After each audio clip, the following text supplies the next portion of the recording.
وضع صحتی مؤمن قناعت شاعر شناخته تاجیک در 2 هفته اخیر وخیم شده و به گفته پیوندان دیگر توانی آزادانه صحبت کردن را ندارد. مطلوبه قناعت همسر مؤمن قناعت روزی 30 مارس بر رادیو آزادی گفت که 2 سال باز شوهرش از بیماری دل و فشار بلندی تبابت میگیرد.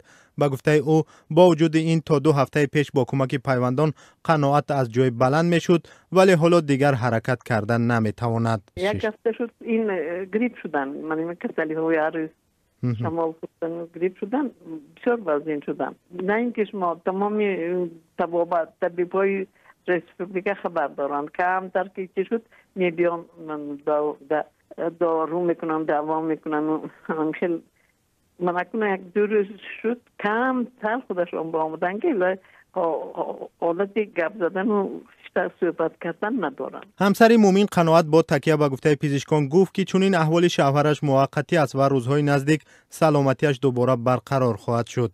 به گفته او مؤمن قناعت بیشتر از 4 ماه باز دیگر چیزی ایجاد نکرده است و به طبابت مشغول است. پروین قناعت دختر شاعر نیز بر رادیو آزادی گفت که پیوندانش زود به دیداربینیش میآیند و از او مراقبت میکنند. نمیفهمم بسیار سخت مریض هستم. گپ نمیتونم فعلا. مؤمن قناعت سال 1932 در ناحیه درواز تولد شده است و ماه می امسال 86 ساله می شود. مؤمن قناعت سال 1956 بخش زبان شناسی تاجیکی دانشکده تاریخ و زبان شناسی دانشگاه دولتی تاجیکستان سابق به نام لینین را ختم کرده است. سالها در هیئت تحریریه مجله صدای شرق کار کرده است و در نشریات دولتی عرفان نیز مسئولیت‌های را بر ذمه داشت. از سال 1976 تا سال 1991 رهبر اتحادیه نویسندگان تاجیکستان بود. سالهای 1989 تا 1991 وکیل مردمی از تاجیکستان در اتحاد شوروی بود. نخستین مجموعه او با نام شرارت سال 1960 نشر شده بود.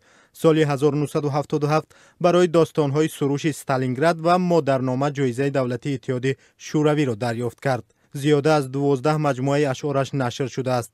داستان‌های سروش استالینگراد، تاجیکستان اسم من، گهواره سینا، مسعودنامه و سلسله سازهای شیراز از معروفترین آثار او دانسته می شود.